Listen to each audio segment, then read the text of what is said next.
So good evening guys, very good evening to all and welcome to Unacademy let's crack current affairs. स्वागत है आप सभी का आज के हमारे सेशन में। मैं पिंकी सरोहा और आज हम लोग करने वाले हैं करंट अफेयर्स के आज से रिलेटेड कुछ मोस्ट इंपॉर्टेंट क्वेश्चंस। तो चलिए स्टार्ट करते हैं गाइस आज का हमारा सेशन। आज है guys 11th of May and 11th of May से रिलेटेड करंट अफेयर्स के जितने भी मोस्ट इंपोर्टेंट क्वेश्चंस बनते हैं मैंने सारे क्वेश्चंस इस वीडियो में लिए हैं और एक एक करके सारे क्वेश्चंस डिस्कस करेंगे, उनसे रिलेटेड सारे फैक्ट्स भी डिस्कस करेंगे। सेशन को स्टार्ट करने से पहले मेरे बारे में थोड़ा सा जान लीजिए। टीचिंग एक्सपीरियंस 3 ईयर्स, 1 लाख से ज़्यादा स्टूडेंट्स को मैं मेंटर कर चुकी हूँ और काफ़ी गवर्नमेंट एग्जाम्स भी मैंने क्लियर किए हैं। आप बिलीव कर सकते हैं मेरे कॉन्टेंट पे। और जो गाइज टाइमिंग रहती है, एक्चुअली कल से जो आपकी क्लास रहेगी वो लाइव रहेगी, बट आज जो है ये वाली क्लास आपकी रिकॉर्डेड है, ये वाली लाइव क्लास नहीं है। कल से हमारी क्लास लाइव रहेगी रोज सुबह 10 बजे। ठीक है, 10 बजे हमारी इस क्लास का टाइमिंग रहेगा। इसके अलावा मैं इंग्लिश भी आजकल वोकैबुलरी करवा रही हूँ इंग्लिश में। आप मेरे सेशंस ले सकते हैं शाम को 6 बजे।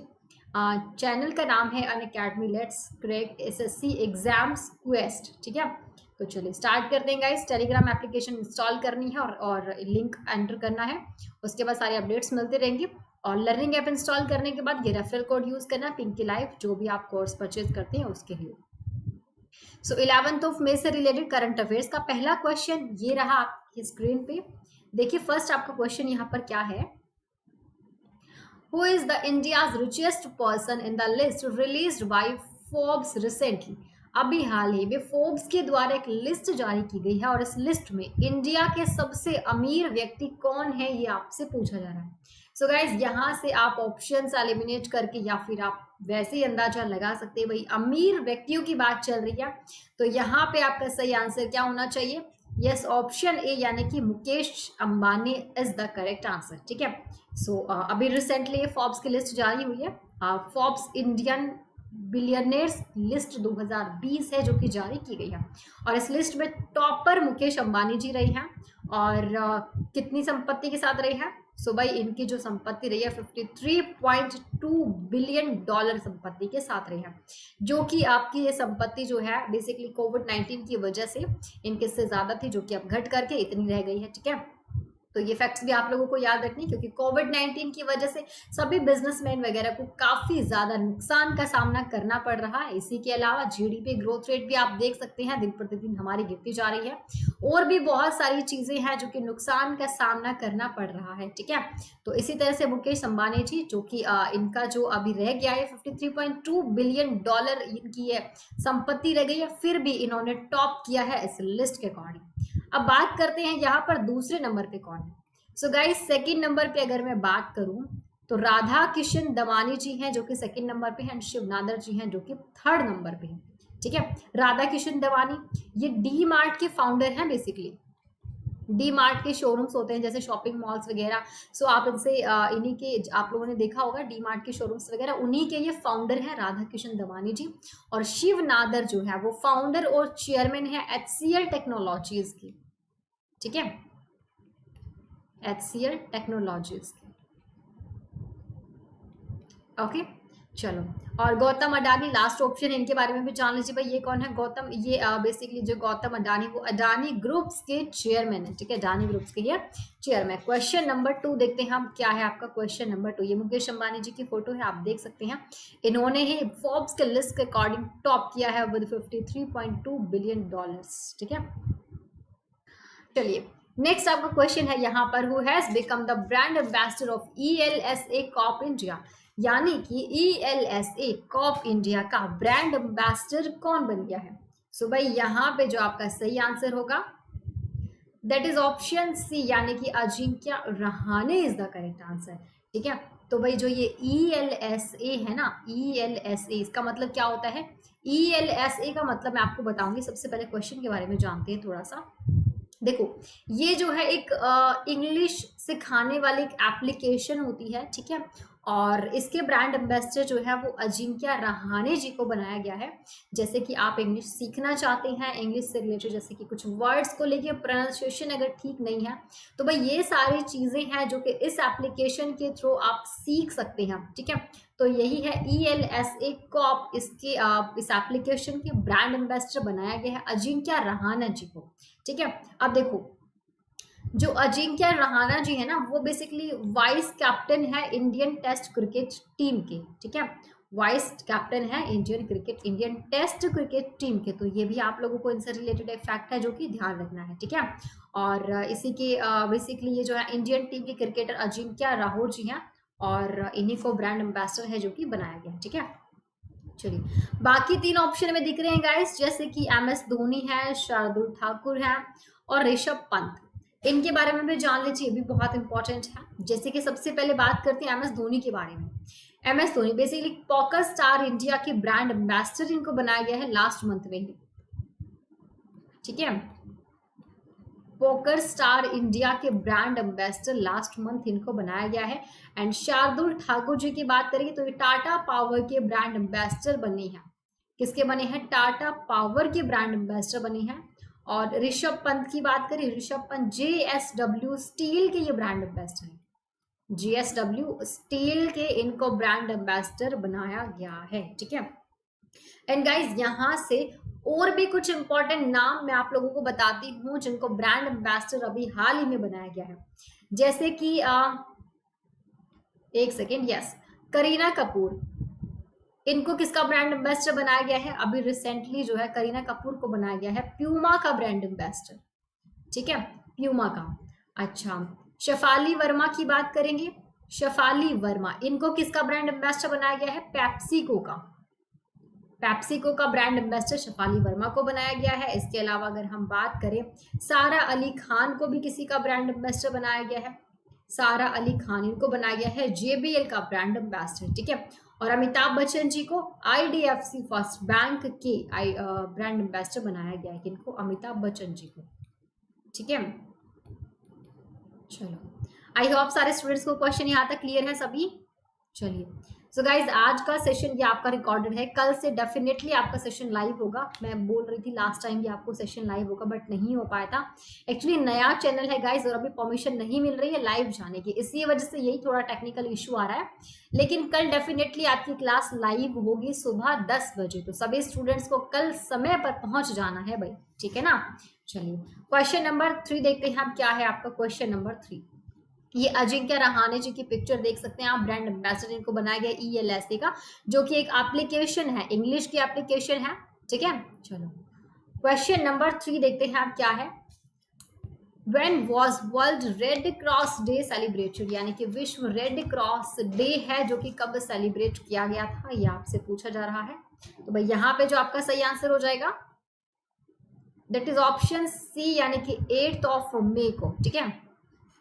सो बेसिकली जो ये वर्ल्ड रेड क्रॉस डे है गाइज, वो मनाया जाता है 8 मई को, ठीक है। तो जो वॉलंटियर होती हैं, जो स्वयं सेवक होते हैं, उनके लिए ये डे बेसिकली मनाया जाता है, जिन्होंने ज़रूरत के समय में लोगों की मदद की है, उसमें अपना पार्टिसिपेशन दिया है, लोगों की मदद करने में अपना योगदान दिया है। तो ऐसे वॉलंटियर्स के लिए ये डे है जो कि सेलिब्रेट किया जाता है, ठीक है। अब इसको 8 मई को ही क्यों सेलिब्रेट किया जाता है भाई?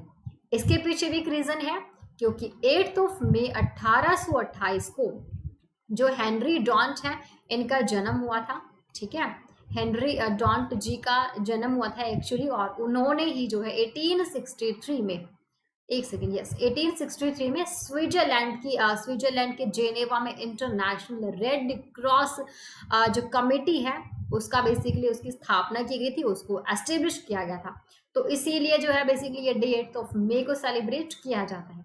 और इन्हें बेसिकली शांति का नोबेल पीस प्राइज से भी इनको सम्मानित किया जा चुका है। हेनरी डॉन्ट का नाम आपको याद रखना है, इन्हीं के जन्म दिवस पे 8 मई को ये डे सेलिब्रेट किया जाता है, ठीक है। चलिए, international committee of red cross, जिसका हेडक्वार्टर कहाँ पर है? तो भाई जेनेवा स्विट्जरलैंड में इसका हेडक्वार्टर है। प्रेजेंट टाइम पे इसके अध्यक्ष कौन है? सो पीटर मोरल है जो कि इसके अध्यक्ष हो जाएंगे। और इसके अलावा 8 मई को एक और डे हम सेलिब्रेट करते हैं गाइस, वो कौन सा डे सेलिब्रेट करते हैं? वर्ल्ड थैलेसीमिया डे सेलिब्रेट करते हैं हम, ठीक है। वर्ल्ड थैलेसीमिया डे सेलिब्रेट करते हैं। ये कौन सा डे होता है भाई? सो गाइज, ये एक प्रकार की डिजीज होती है जो कि किसकी वजह से होती है, जो हीमोग्लोबिन की कमी की वजह से होती है। जब हमारी बॉडी में हीमोग्लोबिन की कमी हो जाती है, जिससे ऑक्सीजन सप्लाई नहीं हो पाता है तो बॉडी में, तो ये डिजीज होती है जिसको थैलेसीमिया बोलते हैं। तो इसी डिजीज से रिलेटेड अवेयरनेस फैलाने के लिए ये डे है जो कि हर साल सेलिब्रेट किया जाता है। ठीक है, आई होप सभी स्टूडेंट्स को क्वेश्चन सारे क्लियर हो रहे हैं। चलिए बढ़ते हैं भाई क्वेश्चन नंबर 4 की ओर देखते हैं। क्वेश्चन नंबर 4 आपका यहाँ पर क्या है? Who has been recommended for the second term as chairman of MCC? MCC के अध्यक्ष के रूप में दूसरे टाइम पीरियड के लिए कार्यकाल के लिए किसकी सिफारिश की गई है? तो यहाँ पे आपका सही आंसर क्या हो जाएगा? Yes, option C, sorry, Kumar Sangakkara. ठीक है, ऑप्शन बी आपका यहाँ पे सही आंसर हो जाएगा, that is Kumar Sangakkara is the correct answer. अब देखो क्वेश्चन को ध्यान से सुना। एमसीसी, एमसीसी क्या होता है भाई? मेलबोर्न क्रिकेट क्लब है ये। ठीक है, क्या है ये? मेलबोर्न क्रिकेट क्लब है एक्चुअली। और क्या कहते हैं, मतलब अभी तक जो एमसीसी के अध्यक्ष थे ये कुमार संगकारा, और दोबारा से फिर से एक बार इन्हीं को जो है फिर से अध्यक्ष बनाया जाएगा। तो इसीलिए इनका नाम इंपॉर्टेंट है, आप लोगों को ध्यान रखना है, कुमार संगकारा। ठीक है, ये बेसिकली श्रीलंका टीम के फॉर्मर कैप्टन भी रह चुके हैं, जिन्होंने अभी कुछ समय पहले ही जो है इन्होंने संन्यास भी ले लिया था। और अभी क्या है, बेसिकली इनका जो है अभी इनका कार्यकाल समाप्त होने वाला था एमसीसी के अध्यक्ष के रूप में, लेकिन फिर से इनका कार्यकाल है जो कि बढ़ा दिया गया है, इन्हें एक बार फिर से बना दिया गया है। ठीक है, चलिए ग्रैमी स्मिथ भाई, ऑप्शन ए, इनका नाम भी इंपॉर्टेंट है, देख लो, क्योंकि हमें तो सारी चीजें रिवाइज करनी, क्वेश्चन में कुछ भी छोड़ना नहीं है। ठीक है, जो क्वेश्चन पूछा गया है उसका तो आंसर आपको मिल जाएगा, बट एक्स्ट्रा फैक्ट्स भी लेते हुए चलने हैं। जो ऑप्शन दिए हुए हैं यहाँ पर भी आपकी नजरें एकदम रहनी चाहिए कि भाई ग्रैमी स्मिथ ऑप्शन में दिख रहे हैं तो ये क्या है। ठीक है, ज्ञान तब बढ़ता है जब ज्ञान को लेने की जिज्ञासा बढ़ती है। ओके, तो जानते हैं ग्रैमी स्मिथ के बारे में। ये basically south Africa cricket board के नए डायरेक्टर बने थे। ठीक है, और बेसिकली साउथ अफ्रीका के फॉर्मर कैप्टन भी रह चुके हैं साउथ अफ्रीका के, और एट प्रेजेंट में क्या है, क्रिकेट बोर्ड के नए डायरेक्टर बने हैं। रोहित शर्मा, ये कौन है भाई? क्रिकेट, सो बेसिकली क्रिक किंगडम के ब्रांड एम्बेसडर भी इनको बनाया गया। रोहित शर्मा को तो आप जानते ही हैं, और बनाया गया इनको क्रिक किंगडम का ब्रांड एम्बेसडर। ठीक है, ओके, समझ में आया सभी स्टूडेंट्स को? चलिए बढ़ते हैं भाई क्वेश्चन नंबर 5 की ओर।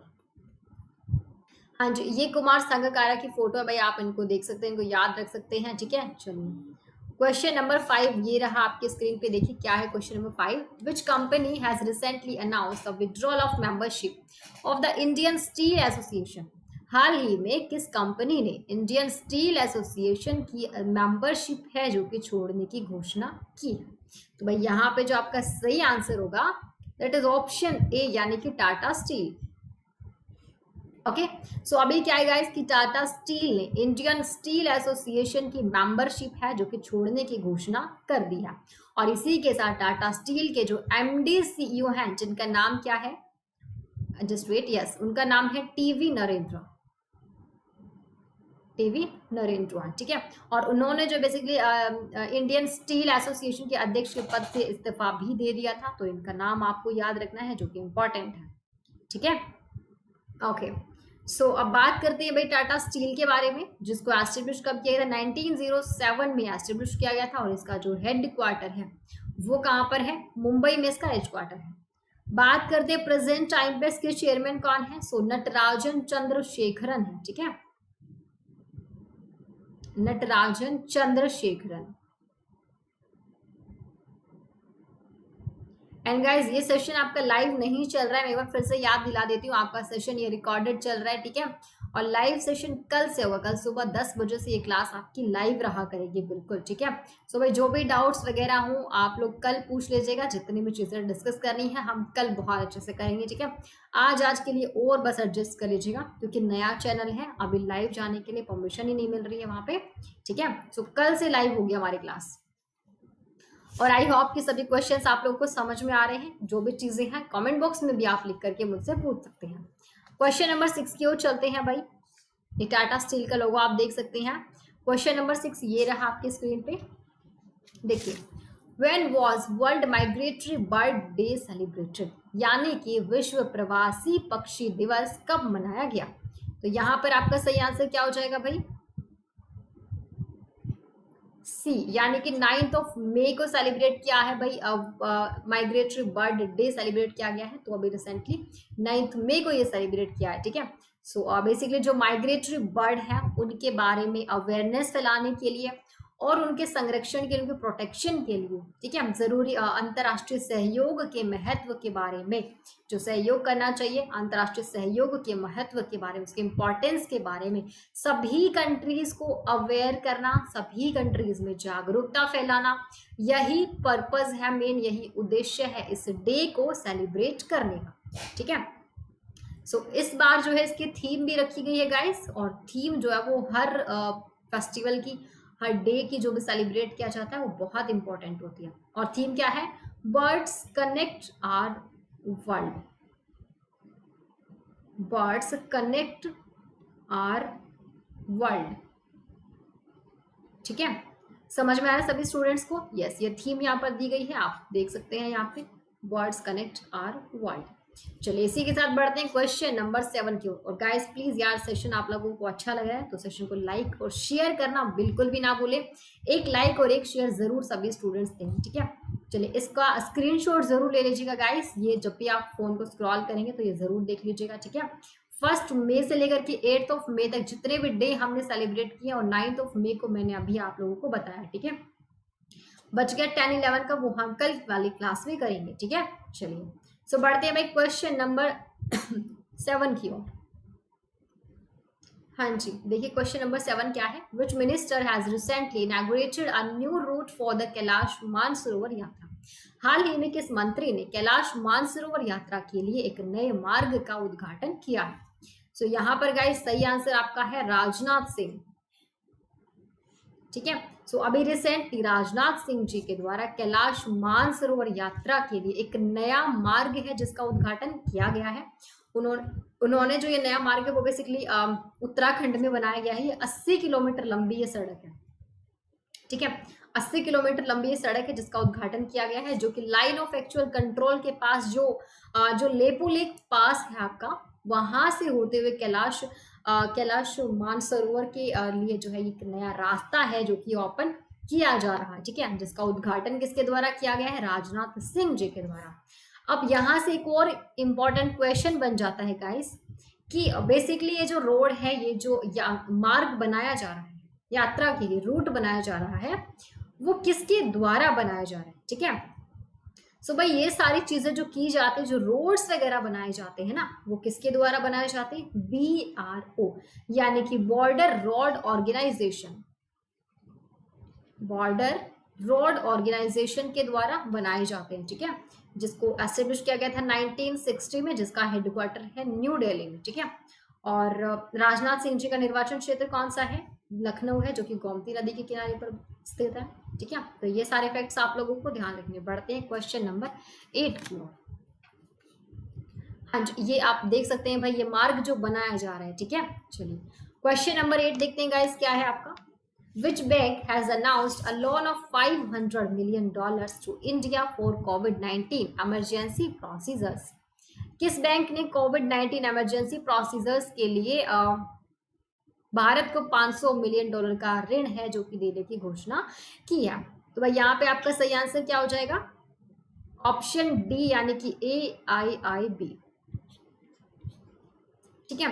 सो रिसेंटली AIIB यानी कि एशिया इंफ्रास्ट्रक्चर इन्वेस्टमेंट बैंक है, इसने क्या किया? COVID-19 ऑपरेशंस को सपोर्ट करने के लिए, एक्चुअली जो COVID-19 की वजह से इतनी सारी चीज़ें जो फैल गई हैं आज के टाइम पे, बहुत एक तरह से इमरजेंसी आप बोल सकते हैं ये, तो इसी के लिए बेसिकली ये घोषणा की गई है $500 मिलियन का लोन है जो कि भारत को दिया जाएगा AIIB बैंक के द्वारा, एशियन इंफ्रास्ट्रक्चर इन्वेस्टमेंट बैंक के द्वारा। क्योंकि COVID-19 की वजह से बहुत सारा नुकसान का सामना हम लोगों को करना पड़ा है, काफ़ी टाइम से जो लॉकडाउन चल रहा है, जिसकी वजह से हमारी इकोनॉमी पे काफ़ी इफेक्ट पड़ा है, ठीक है। भारत की जो आर्थिक स्थिति है, इकोनॉमिक वो बहुत ज़्यादा खराब हो चुकी है, तो उसमें सुधार किया जा सके, इसी के लिए ये $500 मिलियन का ऋण है जो कि दिया गया है किसके द्वारा, AIIB के द्वारा। ठीक है, तो ये आप लोगों को ध्यान रखना है।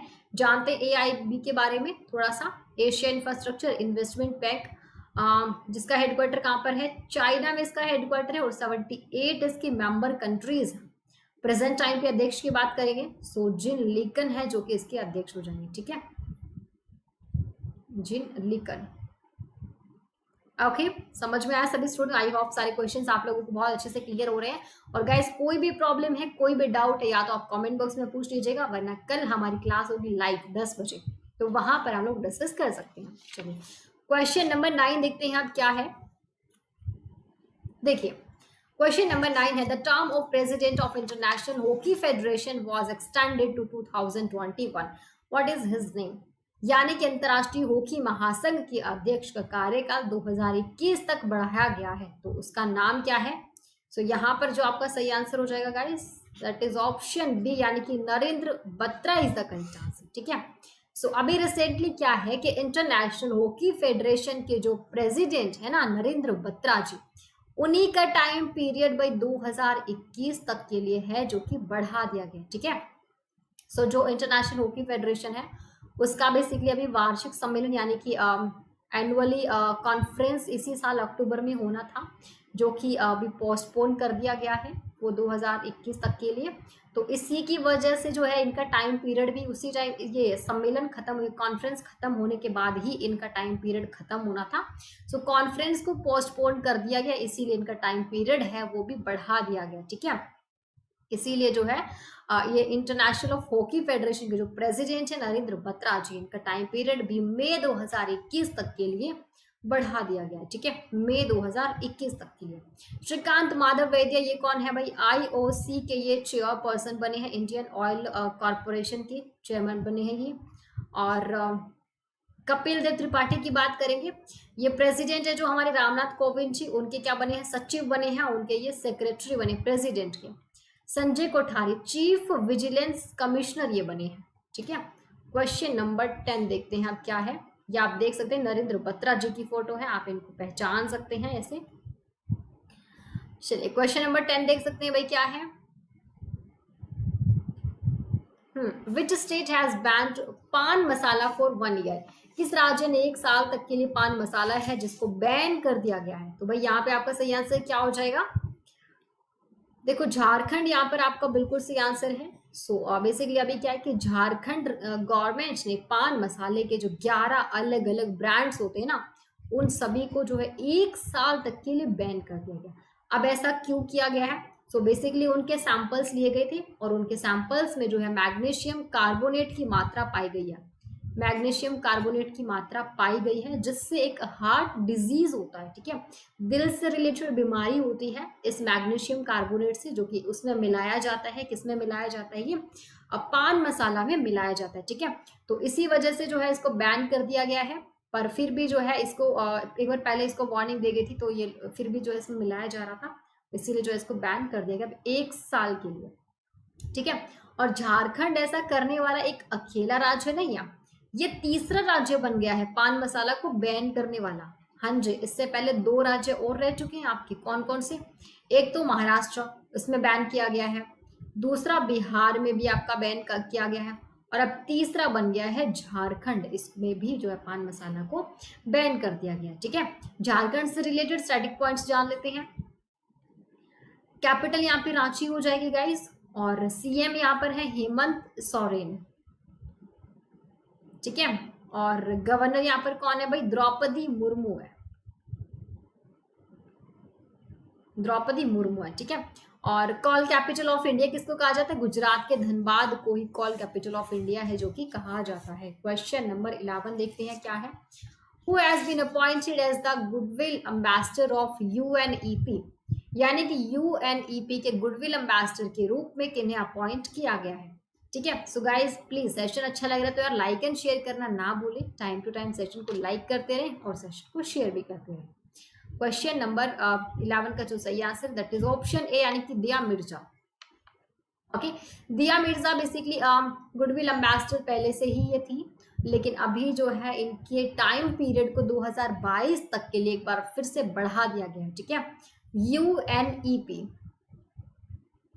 देखो यूएनईपी क्या, यूनाइटेड नेशंस एनवायरमेंटल प्रोग्राम है ये, और जिसको 5 जून 1972 को एस्टेब्लिश किया गया था, जिसका हेडक्वार्टर कहाँ पर है, केन्या में इसका हेडक्वार्टर है। और प्रेजेंट टाइम पे जिसको इसके हेड है उनका नाम क्या है, इंगर एंडरसन,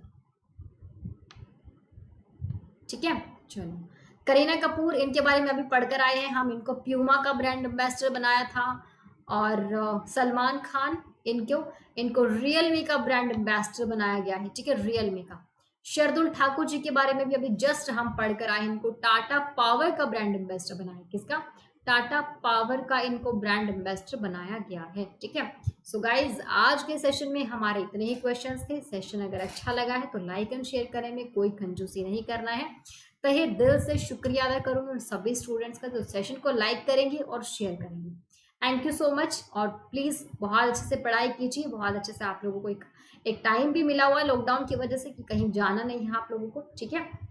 चलिए, सो मिलते हैं गाइस कल के सेशन में। कल 10 बजे लाइव सेशन होगा। और अगर आप इंग्लिश वोकैबुलरी में आप प्रिपरेशन कर रहे हैं एसएससी सीजीएल के लिए, तो इंग्लिश वोकैबुलरी के लिए आप मेरा सेशन ले सकते हैं आज शाम को 6 बजे, ठीक है। लेकिन आज मैं आपको फ्रेजल वर्ब्स करवाने वाली हूँ, वोकैबुलरी हमारा चलता है, आज फ्रेजल वर्ब है, सो वो भी आप लोगों के लिए बहुत इंपॉर्टेंट होती है। काफ़ी कंफ्यूजन होता है, एग्जाम्पल के साथ समझाऊंगी, सभी स्टूडेंट्स को जरूर आना है, ठीक है। चलिए, दिया मिर्जा की फोटो मैं आपको दिखाना बोल रही थी, गुडविल एम्बेसडर एक्सटेंड कर दिया गया है इनका टाइम पीरियड। सो मिलते हैं गाइस नेक्स्ट सेशन में। और प्लस पे मेरा सब्सक्रिप्शन लेने के लिए पिंकी लाइव कोड यूज कर सकते हैं, जिससे आपको 10% का डिस्काउंट भी मिलता है। और मेरे साथ साथ बहुत सारे टीचर से पढ़ने का मौका भी मिलता है। कोई भी सब्जेक्ट किसी भी टीचर से किसी भी वक्त किसी भी क्लास में आप पढ़ सकते हैं, ठीक है। तो मिलते हैं नेक्स्ट सेशन में। Thank you so much, all the very best, have a nice day, bye bye.